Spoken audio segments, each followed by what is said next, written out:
જય ભારતીજી મહારાજ મંડળ સેવા ટ્રસ્ટ વડોદરા રજિસ્ટ્રેશન નંબર 3522 દ્વારા તારીખ 12/7/2024ના રોજ ડભોઈ તાલુકાના તરસોના ગામની અંદર આદિવાસી બાળકોને શિક્ષણ લગતી કીટનું નોટપેન વિતરણ કાર્યક્રમ યોજવામાં આવ્યો હતો। એમાં આખા ગામના નાના ભૂલકાઓ બાળકોએ હાજર રહ્યા હતા। એમાં પ્રમુખ શ્રી ફતેહસિંહ રાઠોડ દ્વારા વ્યસન મુક્તિની વાત, મા બાપની સેવા કરવી અને શિક્ષણનું સ્તર ઊંચું જાય એ વિશે બધાને વાત કરી। એમાં ગામના ઘણા બધા બહેનો ભાઈઓ હાજર રહ્યા હતા। એમાં ખાસ ઉપસ્થિત રહેનાર નવા ગામ કપિલા માતાજી, નટુકાકા ગુગલપુરથી અને ભારતીજી મહારાજ ટ્રસ્ટના પ્રમુખો ગામે ગામથી હાજર રહ્યા હતા। રિપોર્ટર ફતેહસિંહ રાઠોડ।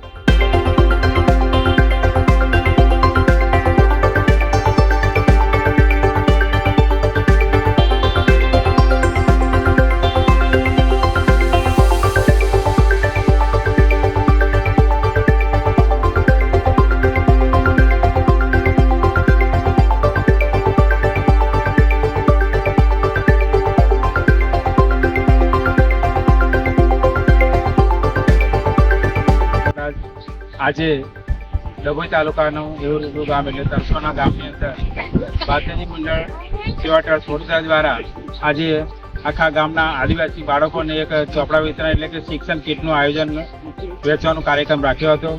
ખરેખર આ ગામનો મોટા સંખ્યાની અંદર સાથ સહકાર છે અને બધા જ આદિવાસી બાળકો અહીંયા હાજર રહ્યા હતા અને ખરેખર આ પ્રસંગની અંદર સરસ મજાનું આયોજન અમારા રમેશભાઈ કર્યું હતું। ખરેખર એમને બીજાવા લાયક છે અને અમારા જે ગામે ગામથી નટુકાકા છે, રમેશભાઈ છે, અમારા નવગામમાંથી કપિલા માતાજી અને ઘણા બધા મેમ્બરો, અમારા મહેશભાઈ, અક્ષયભાઈ અને ઘણા બધા ડભોઈ વિસ્તારમાંથી મેમ્બરો આવ્યા હતા। ખરેખર આ ભારતીજી મંડળ સેવા ટ્રસ્ટ દ્વારા આદિવાસી યુવાનો ભેગા થઈને આજે 10, 20, 50, 100 રૂપિયા દર મહિને ભેગા કરે છે અને આવા આદિવાસી ગામોની અંદર જે બાળકોને શિક્ષણની કીટની જરૂર હોય છે એવા જરૂરમંદ બાળકોને કીટનું વિતરણ કરીએ છીએ અને જે ગામની અંદર જે પરિસ્થિતિ ખરાબ હોય છે, મા બાપની દીકરીઓ હોય છે, એવા દીકરીઓને ઘણા બધા અમે પ્રોત્સાહન આપીએ છીએ અને જે જરૂરિયાતમંદ બાળકો છે, યુવાનો છે, વડીલો છે, ગામડાની અંદર ગમે ત્યાં જરૂરમંદોને અમે સેવા આપીએ છીએ।